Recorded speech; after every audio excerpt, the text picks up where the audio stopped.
7:30 for breakfast. Yes.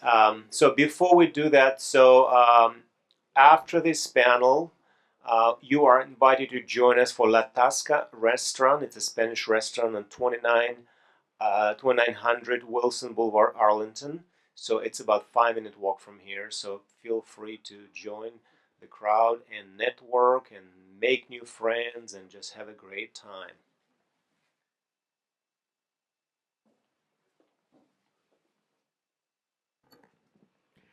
Welcome to the last panel for today. I'm Maureen Minielli from the City University of New York in New York City. This is the fourth panel on character assassination. We're looking at labeling and naming as a political instrument. And we're going to start with Greg from Uppsala from Sweden.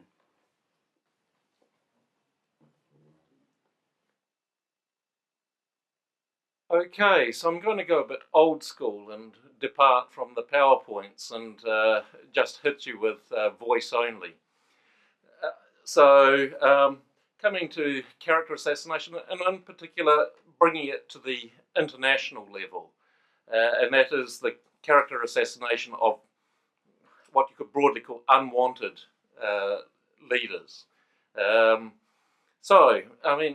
We've had Martin eloquently detail what is character assassination with the opening talk, so I'll dispense with that and given 11 minutes before Maureen starts attacking me viciously. So I will go on to other things, which some have been covered, some not at this stage. And one of these is the rhetoric, which is absolutely an important aspect of this, the ethos, pathos, logos, which has already been well and truly established by numerous speakers. But also, I mean, the aspect of this different types of logic which operate. And you've got the reasoned logic and emotional logic. And if we want to, if you look at a number of these attacks, they may have started with somewhat reasoned and concrete perspectives which established it, but quickly go into the emotional logic. You also need to have the different parts involved in the process, and these have been brought up by different speakers. You need to have the one doing the assassinating. There is a concrete group or individual that has a particular purpose in mind, and character assassination serves a purpose rather than being the intended end result. You have the target of the assassination. You have the audience, and numerous people gone into that, and you've got the medium and the media which is used. Everyone's gone into this at certain points. When we're looking at this, we've also talked a lot about these notions of values or universal values, which I think is a somewhat overrated assumption because you're assuming all values are the same, which I think is a rather arrogant initial point, because not everyone is the same within their own country, let alone international contexts. And to give an example, when Saddam Hussein was targeted with this use of Hitler to character assassinate him, of course, in a Western context, it's not very appealing. But if you put that into an Arab context, who have a few problems with Israel and Jews, this is not a problem. This is actually a positive thing to have. You've got these cultural and other different contexts which shape and shift these, that they're not, one assassination which works in one place may not work in another place, and you've got the different differentiating groups. And one of the things which has certainly played an interesting part is the role of information communication technologies. If we look back historically, there was a more or less unified view of world history, up until and probably including the Treaty of Vienna after the Napoleonic Wars. But if we look at what has happened since this point, increasingly these communication technologies have enabled ideas, opinions to spread much further and wider. And of course, currently, if we look at the role of internet, social media, and the likes, this renders those old geopolitical constraints of time and space almost obsolete, because these are, you can be a part of a group which is united by a set of ideas or values, and be quite physically removed from each other, but still operating within a certain set of group ideas and ideals. And you can certainly see that when we look at what comes down on your Facebook pages today. Not very encouraging, but a constant barrage of quite subjective ideas and opinions from people all over the world. And now I did promise to speak about Putin and his particular reputation, character, and what kind of impact that has. If we look at the mainstream particular characterization, it is one overwhelmingly negative. You've got, and this is not only in the US context, this is more generally speaking if you go into different European countries. This, where Putin is used to is the representation of not only himself but a set of certain associated ideas and ideals. This notion of a Russian threat being one of them. But not everyone, of course, buys into this particular idea and set of ideals. I did do a study where I thought to myself, okay, starting point, you've got these assertions increasingly appearing in mainstream media. No one likes Putin. So what about if we test that to find if someone does in fact like Putin? And so as a counter to the main idea which is getting put forward. And I did find them. And I ran a survey through these people with interesting responses. And you had quite a split. If you look at traditionally, you've got the left-right political spectrum. Well, in this case, you had both ends of the political spectrum liked Putin, but for completely different reasons, which was found more on a spectrum of establishment versus anti-establishment, which was seemingly more determining those who liked and disliked. And when you looked, example, there was a debate at the time within American conservative circles. Is Putin a neoconservative or a paleoconservative? And there was quite a good debate. And of course, this is bringing conservatism from one country into another context, which it probably is not intended. But you had ideas, if we want to call them traditional family values, supporting conservative ideals, religion, these particular points where they considered that the likes of Barack Obama and other Western leaders were actually traitors to those ideals, and that Putin was in fact the defender of those ideals. And then you looked on the left of the political spectrum, if we want to call that, and there was another absolutely different set of reasons why Putin was liked or admired. And one of these was that he was seen as challenging US global hegemony. And so this was seen as being something positive, and of course this is coming on the heels of where you had the invasion of Iraq, the Arab Spring, and all of these other excesses of US foreign policy which were being witnessed.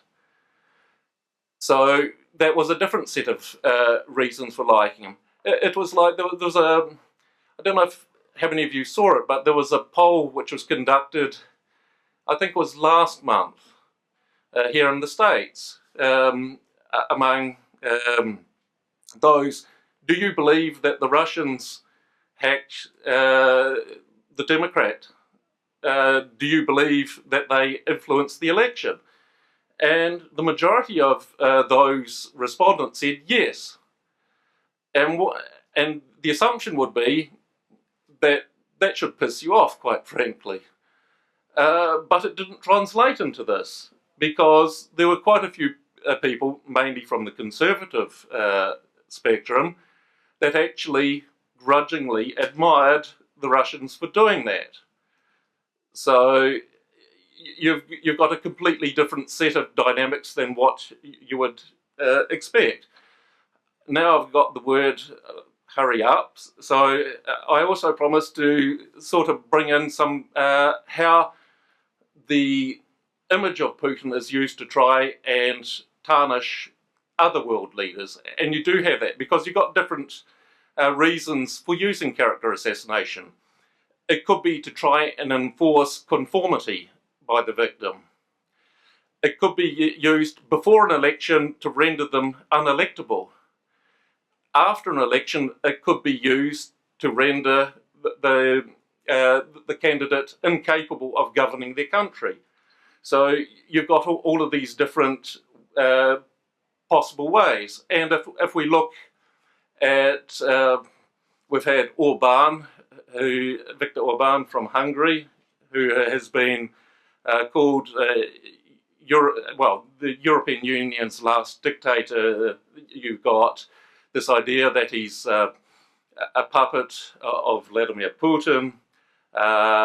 You have the French elections coming up, where you've had Le Pen come under this similar thing. The Russians are, and also with Germany's coming election, the Russians are going to interfere with the German elections. They're going to interfere with the French elections. Interestingly, German intelligence said, well, we have no evidence of the Russians interfering with the German elections.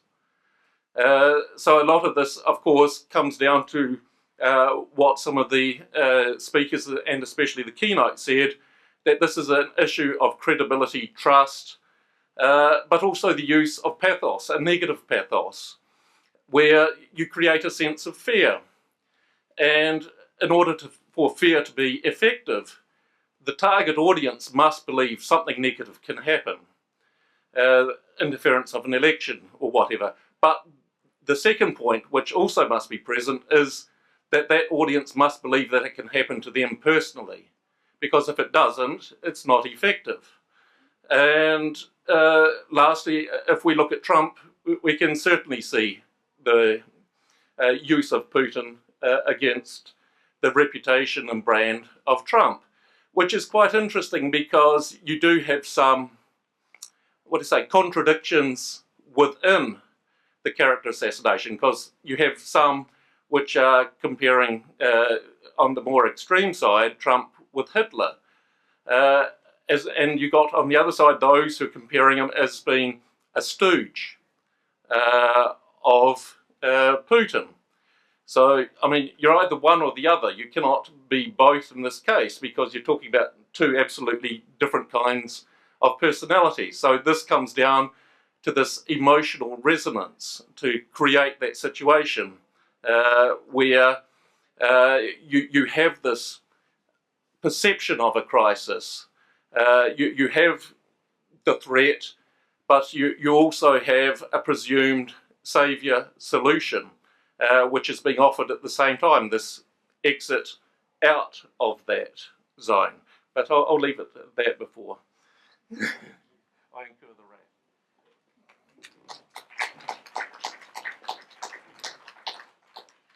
wrath. We're going to hold all questions till the end after all the presenters have presented their research. Our next presenters are Marta Lukacovic from Furman University in South Carolina and Emina Herovic from NASEM here in Washington, D.C.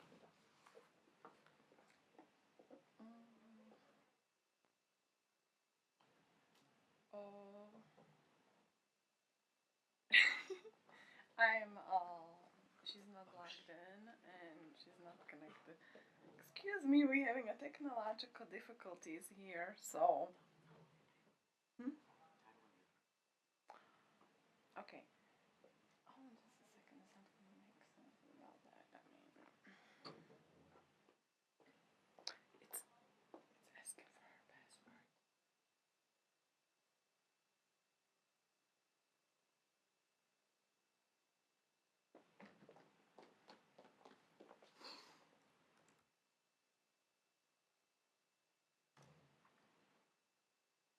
Which one was yours? What do I do to...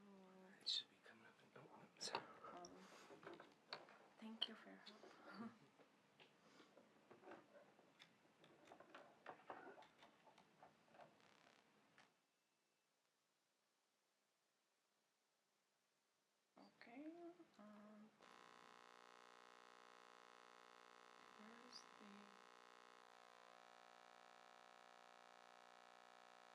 Where's the presentation thing on it?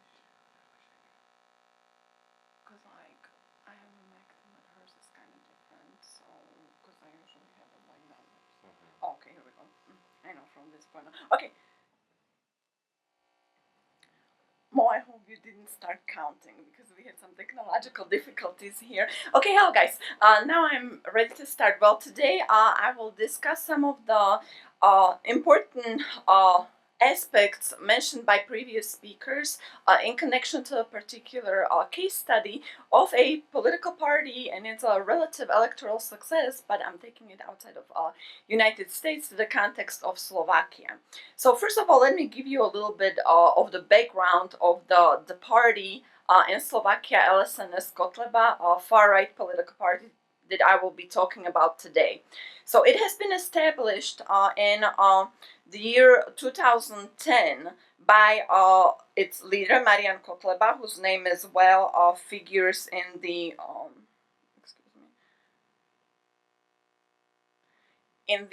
actual. I'm sorry.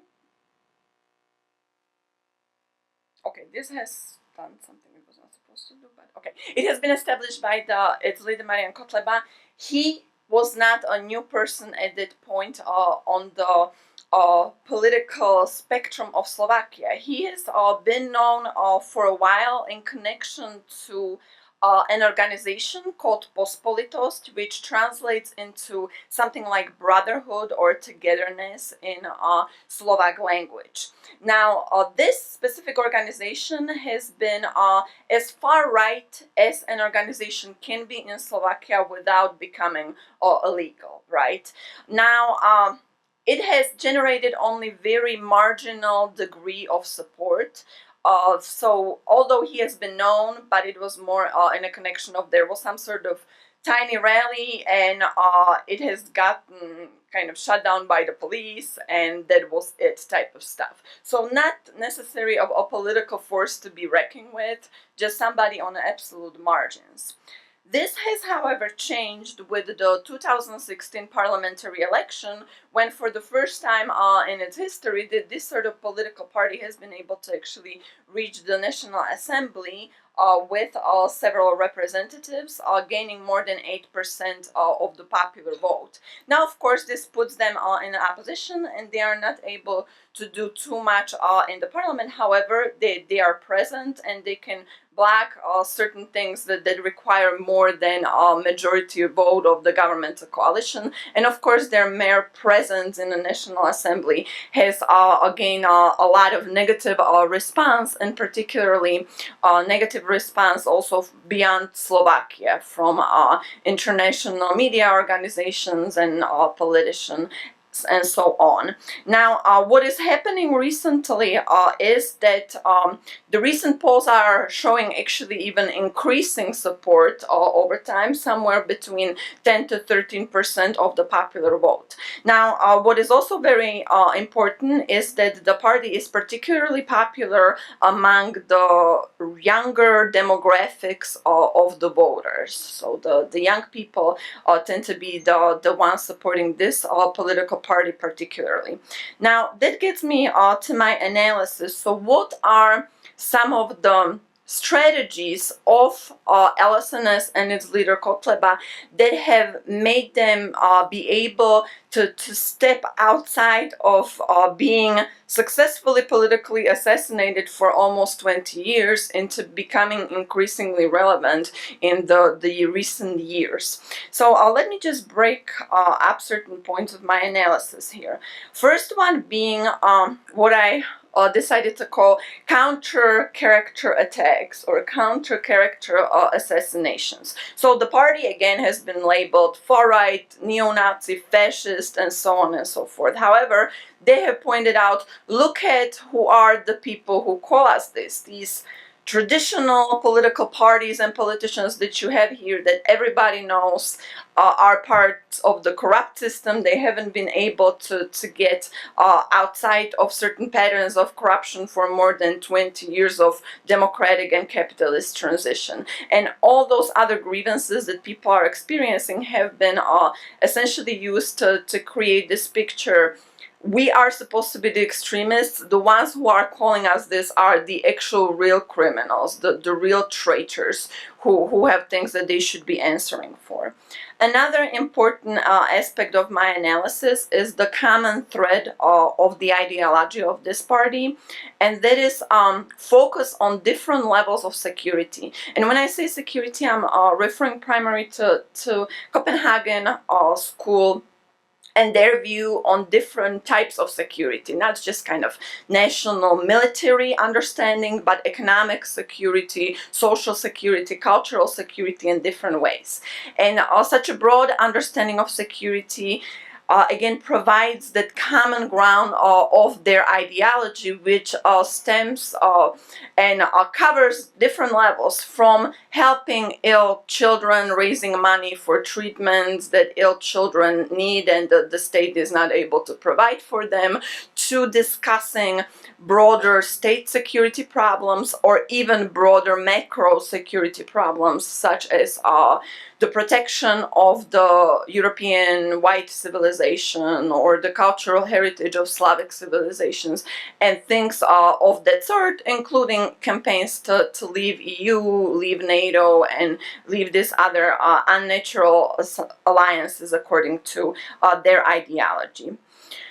Then the last important point of their strategy is how those messages that they have are actually delivered to their potential electorate. Granted that this party primarily did not have access to traditional legacy media or was covered in very negative light. So they really needed to get their interpretation of message to the people. And obviously rallies and commemoration events have been going on in the 90s and early 2000s as well, but the party was still irrelevant, or its earlier incarnations were still irrelevant. Now, what is different is the proliferation of the different digital media platforms, which allow them to control the message that they are trying to convey to other people and deliver it to specifically those groups who might want to listen to them, perhaps such as their very young supporters and voters.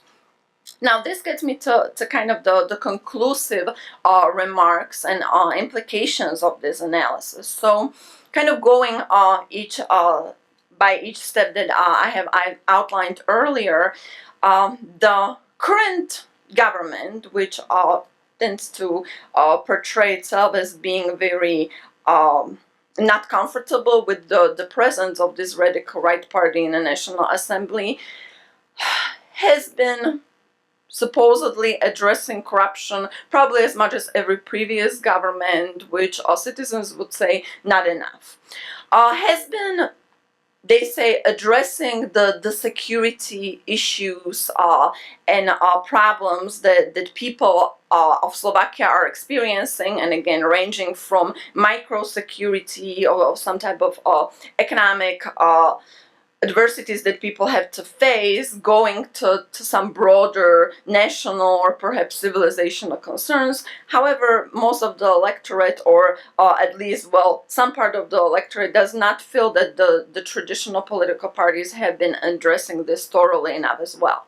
Now, when it comes to message dissemination, arguably this is the only focus of the current government in order to try to counter the growing popularity of LSNS, and that has been abridging LSNS's freedom of speech by creating more laws that abridge freedom of speech, which of course, as we all know, abridges everybody's freedom of speech, not just some radical political parties and groups, right? So arguably the current response of the government is likely to generate even more negative effects and perhaps even more support for the LSNS, because it fits their overall narrative that they are the vigilantes who are there for the real people, as opposed to those other bad politicians who are so corrupt and now are even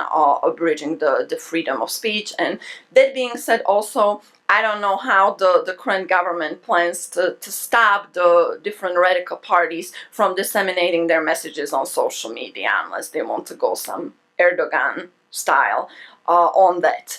Now, the last point I wanted to address is, okay, how much can we learn from this specific case of Slovakia in terms of informing the theory or expanding this lens of analysis perhaps to other cases? And obviously certain things are idiosyncratic to the combination of conditions in Slovakia.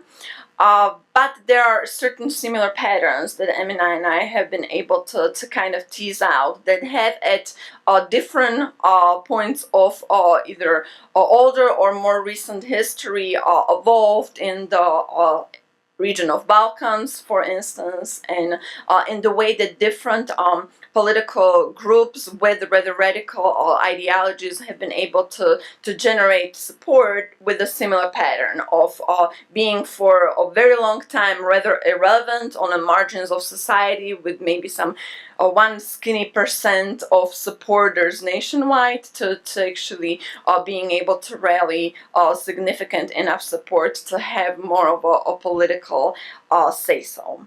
So I just leave it at that, and if you guys have any questions, I will be more than happy to address that. And I apologize for the earlier technological difficulties here. Thank you.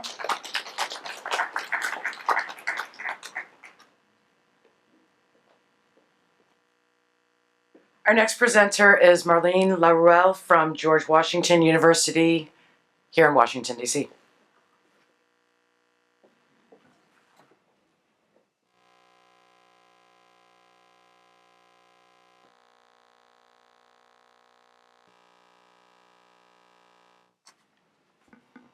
My presentation is part of a book I'm finishing now, studying the discursive politics played out around the topic of fascism in contemporary Russia. And during the research, I also had to look, even if it was not part of the research for me, it was something on the side, to look at the kind of ad hominem attack made at Putin and linking him to the topic of fascism. So in this presentation, I will try to show you that it's a good illustration of what we were discussing this morning, which is this kind of overlap between damaging the image of a country and character assassination of its leader. And I will also try to explore a kind of ideological messaging or framing that is underlined by this specific case of character assassination and try to contextualize them.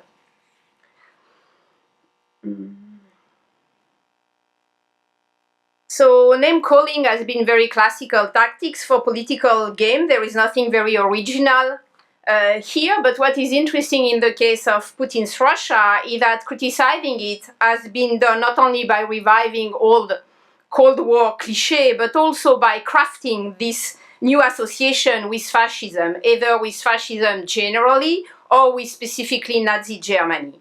So it began mostly in the US, 2004. Brzezinski was the first to make the parallel between Putin and Mussolini, and the peak was probably 2014 during the Ukrainian crisis, when Clinton compared Putin to Hitler. And then after it kind of developed, so among Russian opposition, it also became a very kind of classical way of dismissing the Putin's regime, and in every country having issues with Russia, so of course Ukraine, but also Georgia, the parallel has been made, and it became kind of a trendy way of commenting on the Putin's regime now. What is interesting is that labeling Putin as a fascist has been becoming a very visible trend among politicians, but it's also kind of invaded the popular culture of the internet and social media with very clear character assassination mechanism, very visual memes that you can see here. So there are hundreds of them on the internet. And also some interesting kind of creation of new nicknames. So for example, Futile being the combination of Putin and Hitler, or in Russian you have Fascism, the combination of Russia and fascism. So that's kind of really become part of the internet, of the popular culture on social media around discussing issues related to Russia. Of course, all that is not happening out of a certain context, and the context is that there is a current mirror game going on with Russia, because Russia is also on its side accusing its enemy of fascism. But very often in the Russian case, the accusations are less systematic and less targeted at the specific political leaders, while on the Western side is very clearly Putin personalities, which is attracting the accusation of fascism. What is fascinating with this character assassination of Putin is that several scholars also decided to take the lead in trying to use their academic credibility for pushing for a certain political agenda. And this political agenda is in fact branding Russia as the new evil. So evil can be geopolitical, and in that case we are back to the kind of classic Cold War narrative about Russia. But evil can also be kind of metaphysical, in a sense, and that has been also a growing trend on the internet. So by personalizing, by trying to tell us that Putin is like Mussolini or like Hitler, they are trying to tell us that, of course, Russia is a dictatorship, that Russia has exited the international community and cannot be considered as a legitimate partner. They are also trying to tell us that Putin's regime should be overthrown. And I think that's a very interesting case where clearly the character assassination has clear policy implications that have been explicitly formulated by some of these experts, saying that, well, if Putin is like Hitler, you have to stop him. And having a war against someone that you consider as being Hitler number 2 is kind of a legitimate war. So the policy implication of the character assassination have been very well articulating. But also by making the parallel between Putin and Hitler, these people are kind of dismissing the possibility of us using social sciences and scholarly-based tools to understand what is happening in Russia. For example, well, if Putin is like Hitler, then any popular support for Putin is kind of illegitimate or not understandable.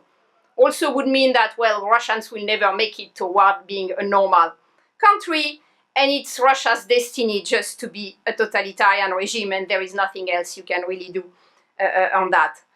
One of the critical underlying background in this character assassination that I would like to make more explicit here is in fact linked to the misuse of historical analogies. And Timothy Snyder, professor at Yale University, has been kind of at the forefront of this work by publishing several articles where he's explaining that Russia today should be parallel with the Soviet Union just before the Ribbentrop-Molotov Pact with Nazi Germany. He had some very kind of bold declaration explaining that Putin has chosen to rehabilitate the alliance between Hitler and Stalin that began World War II. So here you have both the historical analogy and the kind of forecast of what will happen, that we are today just in the process of repeating what could be the entry into World War III. So what Snyder has been trying to elaborate with these historical tools is a kind of double character assassination, which is a kind of an interesting one. So Putin is parallel with Hitler, but Putin is also parallel with Stalin. So it's a kind of, you have the best of the worst of the negative quality. So it has its own cumulative effect. And of course, what is in fact implied, and not very made explicit by Snyder, but I mean, partly made explicit, but not so visibly analyzed by people who have been following this debate, is the third line, is that in fact the hidden issues is to say that fascism or Nazism and communism are kind of on equal line. And that's just part of a very big political and philosophical debates about the notion of totalitarianism in the 20th century European history. So you can see with this triangle that in fact, if you link the three elements together, you are really at the risk of error in your logical reasoning because you are making so many different analogies that at the end the triangle doesn't really make sense. What also has been happening with this character assassination around the Putin-Hitler parallel has been to kind of damaging the country image. And that's just a quotation by Timothy Snyder about his vision of Russia in 2014. And you read it and you really just feel that you are in Germany in the mid-30s and that really the worst is coming on because that's such a kind of bold visions of Russia. So what this kind of reduction at Hitlerism is telling us? Well, it's a cheap way to damage the country's image, of course. It has its policy implication in the sense that it's telling us that there is no way we can cooperate with Russia because who would like to cooperate with Hitler? It's also telling us that current research on Russia is kind of useless because we know in a sense where the history is going and how it will be finished. So in a sense, we don't need new tools to understand because we already know the end of the story. But what I would like to do very briefly in fact, a kind of conclusion is to try to take a broader look and looking at this labeling of fascism as a very globalized delegitimizing tool. And you have all noticed, and we discussed that a little bit in the previous panel, that this labeling of fascism has been also very much used here in the US and globally in Europe, and it has been revived very visibly since the last few years. And as you all have noticed also, usually when Trump is accused of being a fascist or Marine Le Pen, the links with Russia is also made. So this triangle, these links between fascism and being pro-Russian is something relatively new in our political culture as a way of defamating the reputation of our political figure. So that's something that has been creating since this last year, particularly visible in the Ukrainian crisis. But what I think, so it's a kind of worldwide phenomenon. What I think it's in fact telling us is that this reduction as fascism, it's telling us much more about not those who are accused of fascism, but about the accuser and their political culture. And so in a sense, it's also good for us to reverse the narrative and to look at those who are accusing. And my interpretation of this new phenomenon is that it's in fact very difficult for the liberals in Russia, the left in Europe, or the Democrats in the US. I mean, they have three different terms, but that's the kind of same political part of the spectrum, to comprehend what is happening now in the Western political culture, and I include Russia as being part of that, and to try to interpret what is emerging and what we can call kind of populism. And so in a sense, they are kind of trying to make use of decontextualized label to name those who are becoming the new enemies. They are also trying, by using this label of fascism, to dismiss the abstraction of such ideology and their leader, because if you are attracted by Trump and or by Marine Le Pen, but you are explained that they are fascists, then in a sense your attraction doesn't make sense anymore, or is no more legitimate, because you cannot formulate it under the label of fascism. And then I think globally it's a way of, it's telling us a lot about the difficulty of the post-Marxist left to try to find a way to formulate new ideological product and to understand the new populism that is emerging on the other side, and trying to find other way to, accusing them of being fascist is the way to show that they haven't formulated other ideological product that would allow them to understand what is happening. So I really see that, and I will stop here, that I think the big picture of this reduction at fascism is that in fact it's very difficult now for those considering themselves as being part of whatever can be called the Western liberal order, trying to identify those who are challenging themselves and not identifying them by something else than fascist. And I will stop here. Thank you.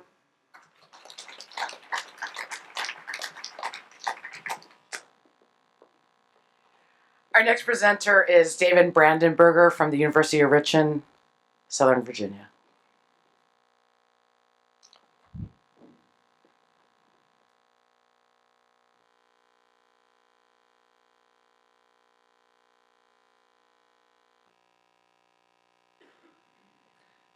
So what I'm going to try and do is something completely different, I guess.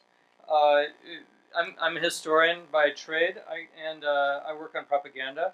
So what I'd like to do is give you a view from the inside of agitprop in the Stalinist period, and look at and sort of test the basic assumptions that have been present since Hannah Arendt and George Orwell about a really sophisticated, very smoothly functioning propaganda state. In fact, I'm going to challenge that model. I'll try and move a little bit more quickly than my text allows because of time constraints. But it's generally assumed that the show trials during the Great Terror were designed to accomplish two things: to purge the party elite and to destroy the reputation of the Leninist old guard. The earliest analysts to address the issue characterized the Great Terror as a Thermidorian reaction within which Stalin and his counter-revolutionary bureaucracy overthrew the party's true believers. Cold War-era historians described the show trials as more of an egocentric ploy on Stalin's part to remove rivals in order to facilitate his own aggregation of absolute power. Still others see Stalin's attack on the party's old guard as a sign of his pathological inferiority complex. Now, as diverse as all these historiographic positions are, they're united by one single assumption about the coherence that this assault and its accompanying propaganda campaign possessed. This image of a sophisticated, efficient propaganda state has informed much of the classic historiographical work on the subject. It's also influenced key theoretical and literary accounts of Soviet totalitarianism, Arendt, Orwell, etc. What's more, these assumptions of an all-powerful media monolith not only have survived the fall of the USSR since 1991, but continue to inform analysis of state-led messaging in the Russian Federation today. So this is sort of the premise for the paper. The paper calls into question the whole notion of an efficient, competent propaganda state under Stalin by conducting a comparative analysis of press communiques during the Great Terror. It reveals Soviet character assassination during the terror to have been strikingly inconsistent and ad hoc, although such findings ought not call into question the degree to which the Great Terror itself was orchestrated. They do suggest that the prototypical propaganda state was much less proactive than is commonly assumed. So character assassination in the history of the Bolshevik movement is, in many senses, occupies sort of a paradoxical position, insofar as this was a party that ostensibly was committed to a bloodless, materialist view of history characterized by anonymous stages of economic development. Nevertheless, the Bolsheviks spent a huge amount of time engaged in ad hominem debates and personal attacks, both before 1917 and after. Some of this name-calling faded in the mid-1930s as Stalin consolidated power. After all, the Trotskyites and Zinovievites on the left had been defeated between 1925 and 27, and on the right, the Bukharinites, Rikovites, and Uglanovites were defeated between 1929 and 1930. Nevertheless, when Stalin's lieutenant Kirov is assassinated in December of 1934, there's a bit of a hesitation trying to deal with this crisis, but by early January 1935, the party press is blaming a Trotskyite-Zinovievite conspiracy, just like old times. Trotsky had apparently coordinated the plot from foreign exile. He had induced his one-time ally and the former Leningrad Party boss, Zinoviev, to assassinate his successor, Kirov. There were lingering misgivings both in the Soviet establishment and in the press about how thorough these investigations were, and this leads to the Great Terror, which resumes which is launched in the second half of 1936.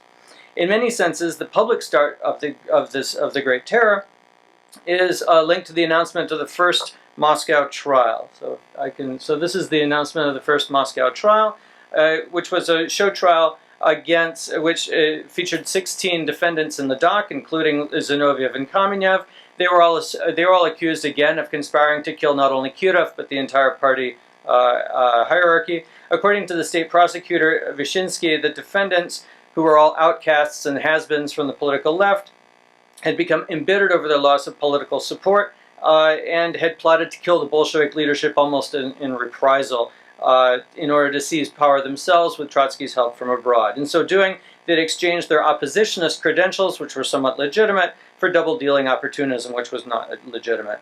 Caught off guard, the party press does little more than parrot Vyshinsky's disclosures at the trial for the first couple of weeks of coverage.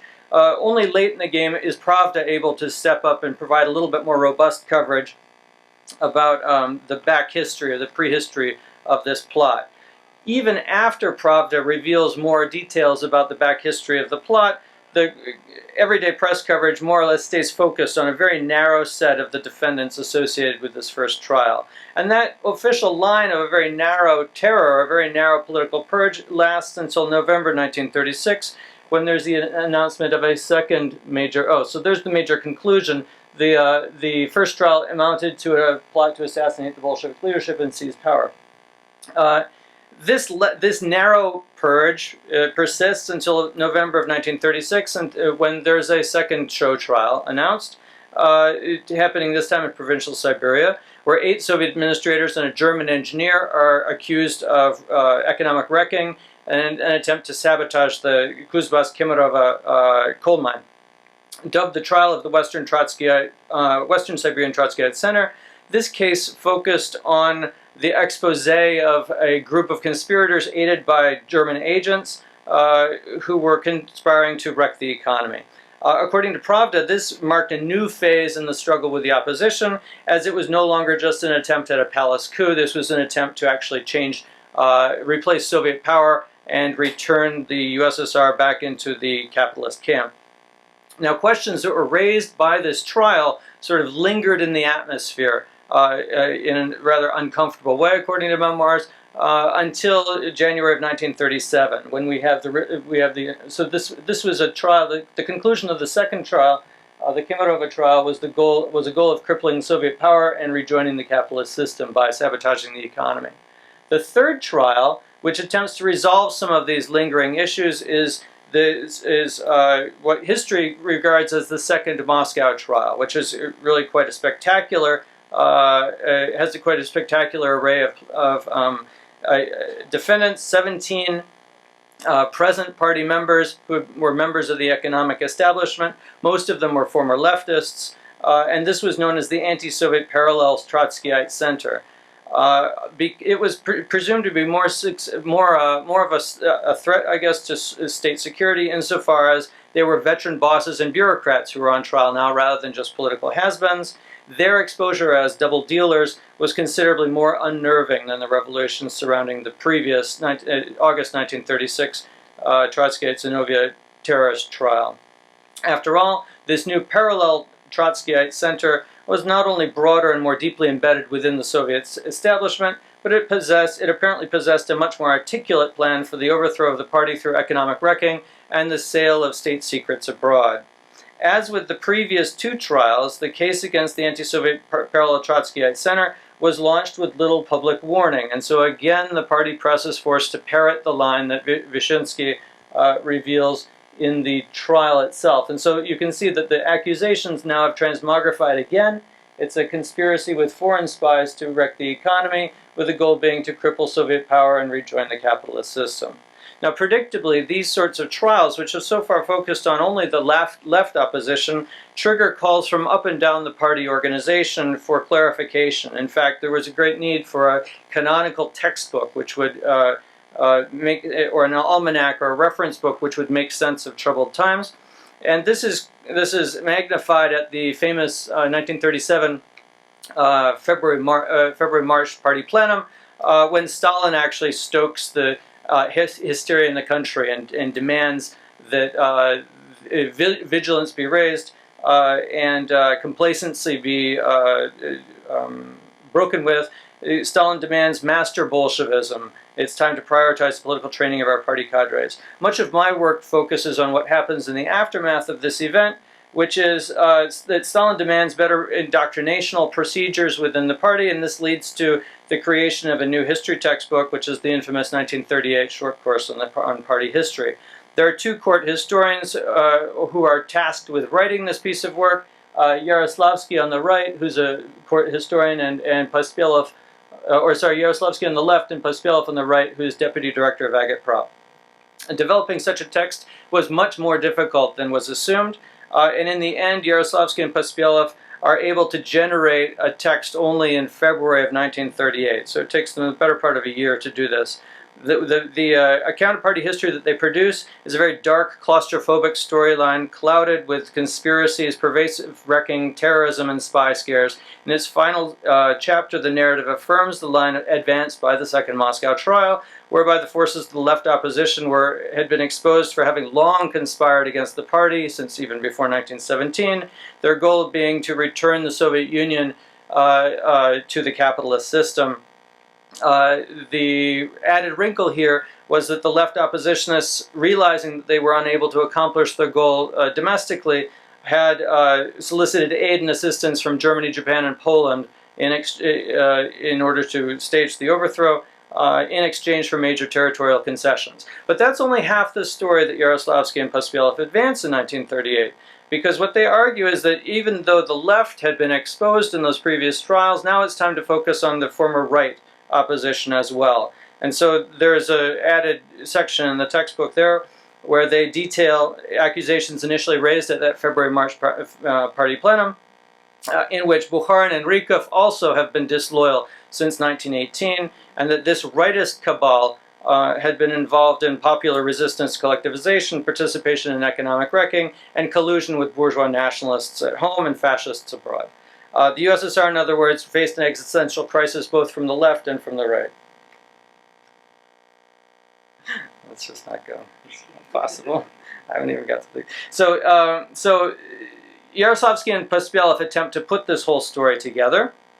And what they generate is very much in concert with the findings of the third Great Moscow Trial, which is the most famous of these trials from March of 1938. What they argue is that there are indeed these two parallel conspiracies, both on the left and on the right, but that what's most important about the findings of this final trial is that it is not just two conspiracies. There's a grand unification theory which is introduced at this trial, in which produces accusations of a single mass conspiracy of double-dealing leftists, rightists, nationalists who had plotted with fascists along with other espionage agents from outside the USSR in order to overthrow Soviet power and convert the region into a colonial backwater. This was linked up with other pressure in regard to Spain and China to produce allegations that there was a very broad offensive against socialism across the entire globe. Now, during this trial, Stalin sits down with Pospelov and Yaroslavsky and helps them complete the textbook. And this is what I think is probably the most interesting part of the story. Stalin was most concerned, as he sat down and looked at this piece of work, he was most concerned with the historian's treatment of the party's struggle with the opposition. He felt that the Mensheviks and SRs, those within the socialist camp, were insufficiently historicized, and he wanted that story taken back much further than just 1918. He wanted it to go back before October 1917. He wanted to show them to have switched from being in the pay of domestic bourgeoisie before 1917 to in the pay of foreign bourgeoisie after 1917. According to Stalin, even worse was what was happening within the left and right opposition within the Bolshevik Party, because these groups had abandoned all of their principles from the left and from the right, and had combined to just simply wage a unholy, and they had combined into an unholy alliance in order to wage a concerted struggle against the party center. Yaroslavsky and Pospelov spend about 5 weeks trying to accommodate Stalin's corrections and hand in their text in April of 1938. Stalin takes a look at the galleys of this text in 1938 and rejects it. He is unwilling, however, to give it back to Yaroslavsky and Pospelov to have them do what would have amounted to the 5th revision of the text, and so instead Stalin revises the text himself. And this is Stalin's handwriting crossing on the galleys of the last, the title of the last chapter of the text. There are tons of interesting things to say about Stalin's revisions to this text. He spends about 5 weeks in the summer of 1938 on it. But what can I say that's of relevance to us here? He reframes the whole narrative of the Great Terror. Stalin had instructed Yaroslavsky and Pospelov during that third trial to interpolate evidence of the omnipresent left-right conspiracy deep into their narrative to represent and reflect the hysterical findings of the Third Moscow trial. This recourse to conspiracy transformed the history into a paranoid, claustrophobic story of tension, vulnerability, and fear in the face of a highly capable enemy. Now Stalin completely pivots in the summer of 1938.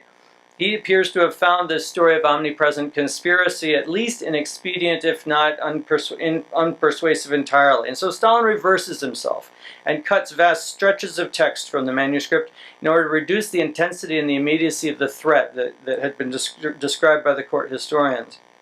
Not only did the General Secretary strike out much of the detail and discussion devoted to crises in agriculture, industry, and party life, but he also blurred the attribution of these crises to a well-organized central party opposition at home or hostile parties abroad, hostile enemies abroad. Stalin also cut discussion of the Comintern and class struggle in places like Germany and Spain, stifling the contention that there was a global campaign underway to roll back socialism.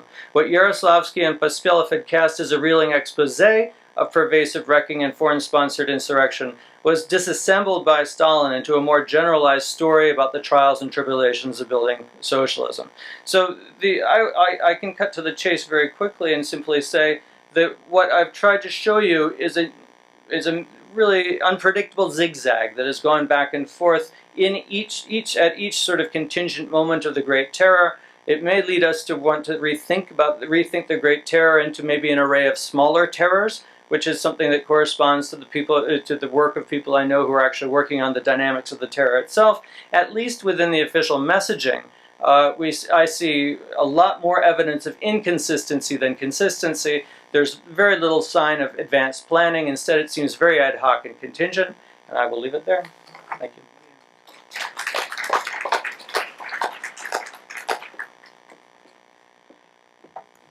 Greg and I have a little bet going as to which gender is going to abuse the time limits more, the gentlemen or the ladies. And I'm happy to announce that the ladies have abided by the time limits and the gentlemen have completely obliterated it. So the scholar from Sweden will be buying the first round of cocktails at dinner. I'm joking. At my shuka, I'm joking. But Vasily from University of Southern California can redeem the gentleman's side. I will try. Can't promise, but I will try.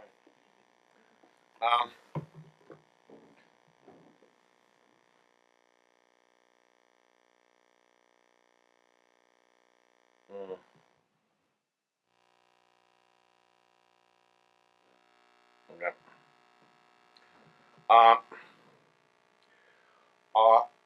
I will concentrate on kind of summing up some of the things that have already been said by other people here, bringing in a question of whether ideology and character assassination or character attacks coexist, because initially it is difficult to imagine how ideology as a very, very superficial and kind of external phenomenon to a practical media and PR exercises can participate in character assassinations. But well, in fact, when we speak about ideology, we usually consider something from the very left, where communism resides, to the very right, where fascism resides, and a lot of different options in between. When we speak about character assassination, we think about, in the modern character assassination, of things that look like this very abusive picture of Obama that has been published by several Russian state deputies, using all the racist prejudice, all the sort of awful ideas that could have arisen about first black president of the United States. I will concentrate on Russian issue, but the same could be applied to any other developed political past.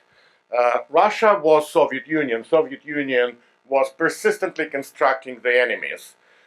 These are classical examples of enemy construction from Soviet propaganda, which in relation to America started sometime in mid-30s, which is very interesting because there was no Russian answer to Red Scare. Not at all. It went completely unattended by Soviet propaganda.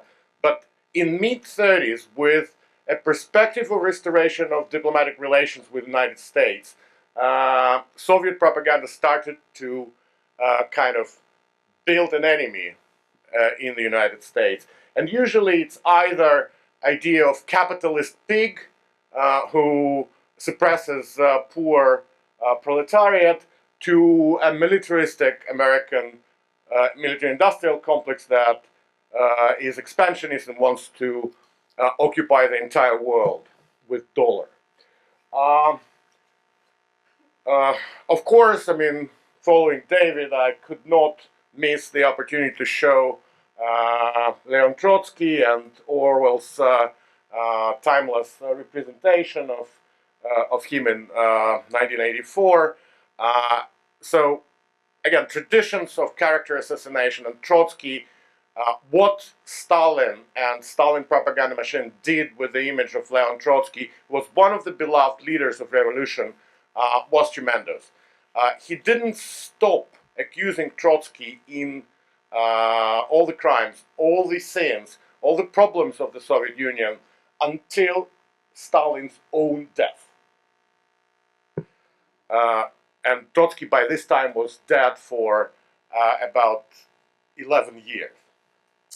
I think that what is important in order to pass to more modern time is to try to understand how ideology operates concepts that are very important for character assassination, kind of toolbox or playbook.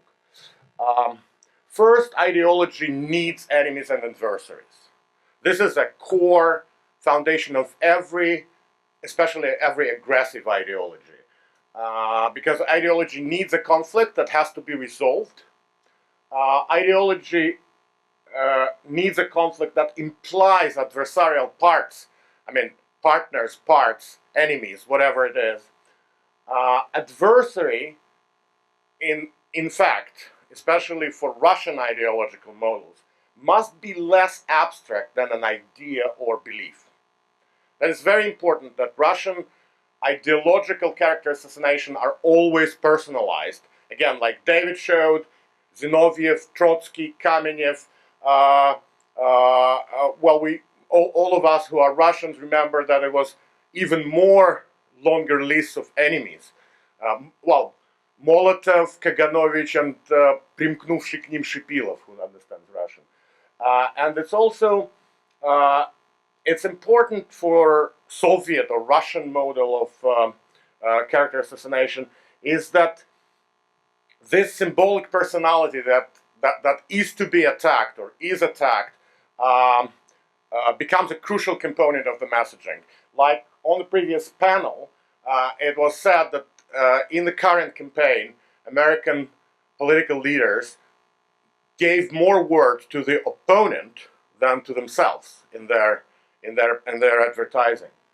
So, when we speak about friends and allies are a very important concept in the Russian mindset of character assassinations. It all goes to Euripides' quotation, tell me who are your friends and I'll tell who you are. Well, technically, Putin shakes hands with Mugabe, Obama shakes hands with Saudi king, two most repressive regimes of the third world. Okay, I mean, everyone is guilty. I mean, sorry for those who have to be allies with them. Also important thing in the Russian character assassination model is persistent messaging of traitors and defectors, and persistent kind of inclusion of treason and defection as a concept of bad. As a I mean, if someone attracts traitors and defectors, this person is bad, or this country is bad, or this. And it's very important that Russian mindset of character assassination usually includes a subversive ideas, and ideas that in the Russian thinking are labeled as subversive. I just included McCarthyism, Russian scare. Russian scare is more American than anybody else. I mean, George Soros is absolute obsession of Eastern Europe, and not only Eastern Europe. He's the evilest person, and if someone is befriended by George Soros or worked with George Soros, this person is defector, traitor, enemy of the nation. Similar you can find in China with alternative faiths like Buddhism or Falun or the other. They are labeled as subversive belief. What happens when the state becomes or not becomes ideological? And here is an interesting conversion between USSR and Russia. USSR was one of the most ideological states in the world. It was highly it was a state that indoctrinated the citizens very seriously. One of the most important things for Soviet people were to know their enemies, which is difficult because there was a lot of enemies, and you had to know the list of enemies. You needed to follow the changes in the party line, and David brilliantly demonstrated how party line, even within 2 years in regard to show trials, changed several times. It was a country that performed a total censorship and established Iron Curtain to prevent modern technology, modern communication, even just better communication to get into the country. And Soviet Union needed to expand. It needed to build alliances. The very concept of the communist expansion, communist system, was an expansion to the world revolution. Interestingly enough, when we speak about enemy name calling in Soviet Union not always personalized the enemies. Like American presidents weren't mentioned all the time in Soviet time. It was United States, American imperialists, military-industrial complex of America, but not personally President Eisenhower, because he was a friend of Khrushchev, and Kennedy was a friend of Khrushchev, and Nixon was a friend of Brezhnev, and so on and so on. So American leaders were not victimized as an enemies of Russia. And the one thing that is similar in Soviet Union and in Russia, it's a counterintelligence state. Extremely suspicious, extremely kind of fixated on subversion and possible treason. Modern Russia, no ideology at all, zero. I mean, everything what you're being told about that Putin is conservative. I mean, conservative president does not divorce being in the office. And it's just impossible.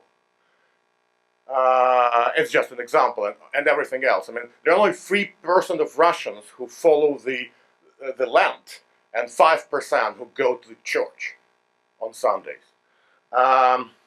Russia, unlike Soviet Union, doesn't know all the enemies, and therefore exemplifies this uncertain supremacy. It needs always to say, we are the first, we won this elections, we won this war, we won this Olympic Games, we are first here, we are first here. A very good Russian cultural studies specialist, whom many of you know, Vladimir Paperny, several years ago formulated a great concept of negative patriotism. Negative patriotism, is something that when you are bad, you say, I'm so bad that I'm first of the bads. Modern Russia, unlike Soviet Union, doesn't need to build alliances. It needs to destroy alliances. Others, like NATO, European Union, and so on. So this is the graph which I'll spend the rest of the presentation on. This is Russian attitudes to United States. In historical perspective, from 1990 to 2016, actually. The lowest point is 2016 over there. Blue is positive attitude, red is negative attitude. As you see, and why it's connected with character assassination, I will say further.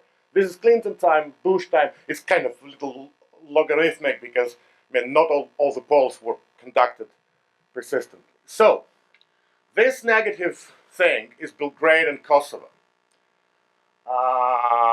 It's 1999.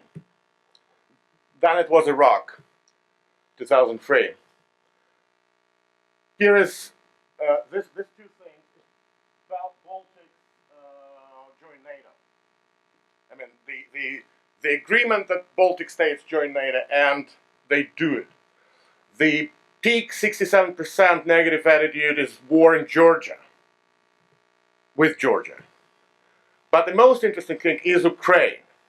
And what I argue, that such an extensive jump of the negative attitude is because at the same time Vladimir Putin and his propaganda machine launched a character assassination attack against President Obama. I'll skip this. I mean, instead of looking for a positive idea to build a further support to his cause, to join people in some kind of nationalism, Putin decided that he probably will achieve much more gains blaming Obama for his problems. Well, Russian demotivators are something very known. I translated some of them. This does not require the translation, I mean. And it's not all. You think it's only demotivators. No. This is Russian television. The sign over there is giving, some of them probably know the super protagonists. How much Obama trousers, boxers, outerwear, clothes. I mean, here you see Barack Obama compared to Abu Bakr al-Baghdadi. I mean, that, and everything is similar. And this is our key poster, where they mix images of Barack Obama and Ahmadinejad. This was, by any means, fully orchestrated personal assault on Barack Obama, which I would probably argue uses very deeply implanted racism that exists in Russians. Russia has, it's a white country with some portions of Asian population which is historically incorporated into Russian culture and Russian language. So Russians are generally not aware about black race. So they really don't like it. So that's what I think, and I'm currently trying to sort of extract data that would allow to demonstrate how much that was. I mean, subjectively and with some early results, I can say that amount of negative sentiment that crashed on Obama personally sometime between January 2013 and January 2017 was about 7 times larger than negative sentiment against the United States as a country. And I think this amplification demonstrates how exorbitant can be ideological character assassination. There are a couple of more things, if you allow me. I mean, sorry. Yeah. You're buying the first round of. Yeah, I'm buying, yeah. Alexander Wendt, the politologist that created the concept of personalities of the states, I think we may even think that sometimes character assassination could be in regard to the state personality. And why I'm saying that, because what Ukrainian propaganda and Russian propaganda against Ukrainians did during the course of the Russian-Ukrainian war was an assault not only on personalities, but on the national character. Those of you who read Russian understand what I'm speaking about. Russians and Ukrainians completely dehumanized each other in propaganda and made people Ukrainians, most of Ukrainians think Russians shouldn't exist. The same is about sort of propagated Russian to Ukrainians. That's it. Thank you.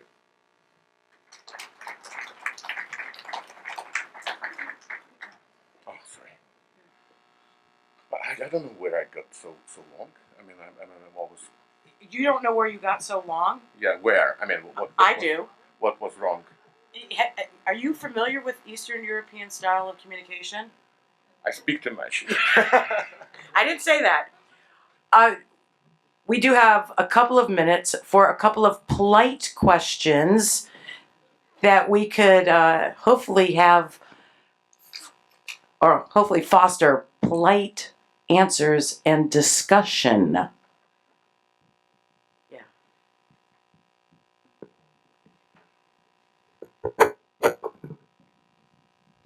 Hi, Lilia Karimova, Canon Institute and George Washington University. Thank you so much for your presentations. My question is it possible to apply character assassination to a people?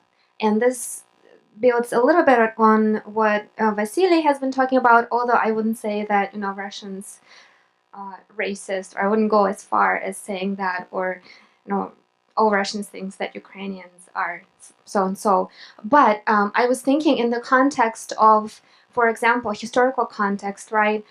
Stalin, announced a whole people such as, Crimean Tatars and Chechens being the enemies, and deported them in mass.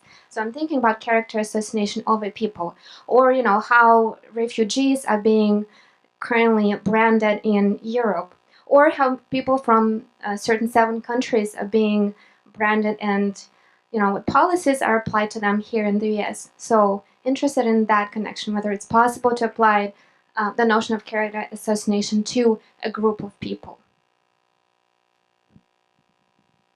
Use the microphone.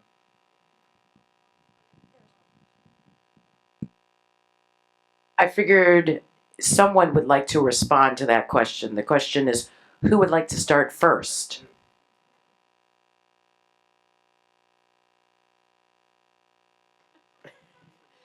Well, Lilia, I think for me it applies. I mean, for me, I would say you could use this character assassination for describing people, but I think for people who are really working on character assassination on a more theoretical level, then it creates some kind of methodological issue, because then it's overlapping with a lot of other kind of terminology and concepts that have been elaborated, so I'm not sure in that case you can really make it. I only can add, for last 5 years, the whole world tried to make a character assassination of ISIS. They still count.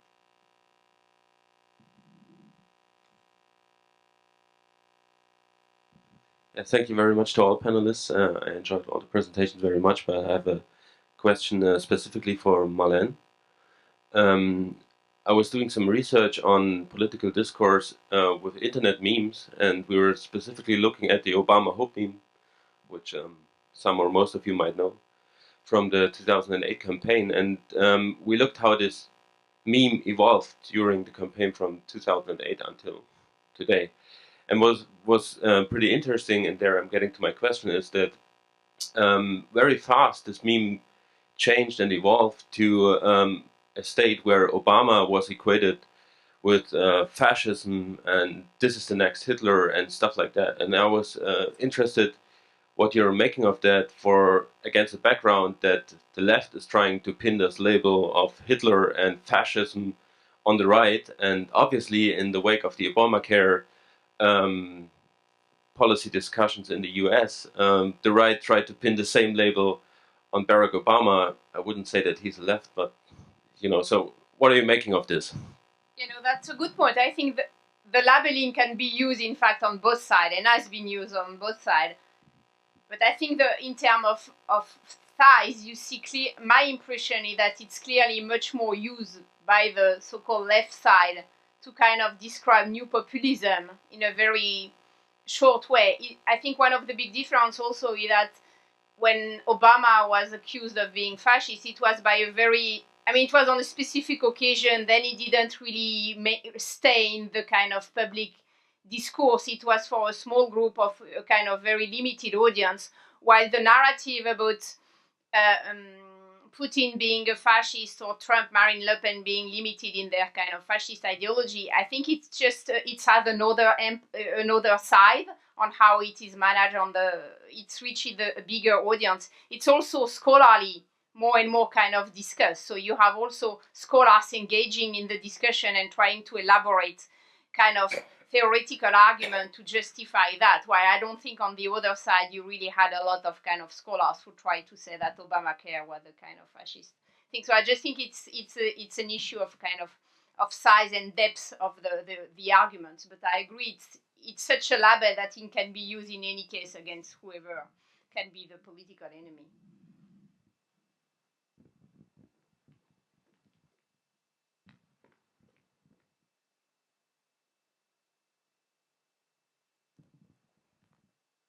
Hi, David Miller, George Mason University. Actually, just to follow up on that same question and with Marlene and the gentleman who ended it, I know that the conversation has been mainly about from a research theoretical standpoint and understanding, and I appreciate your explanation of fascism and so forth as it's understood, as we know historically. I do get the sense in a way that maybe from a European or Russian perspective, they have a better understanding of it. My question really is about, from your perspective, just watching American media, television, cable news, these labels that are being thrown around, do you get the sense that the American press really understands these terms when they throw out words like fascists and communism and things like that?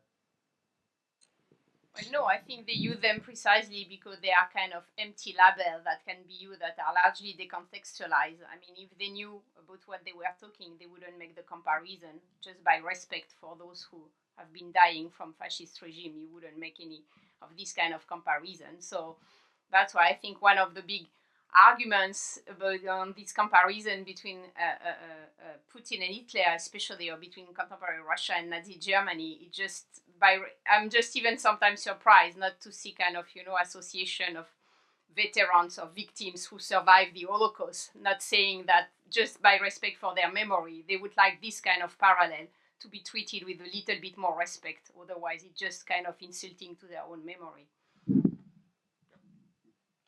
I can only agree. David, do you want to comment at all? Marta?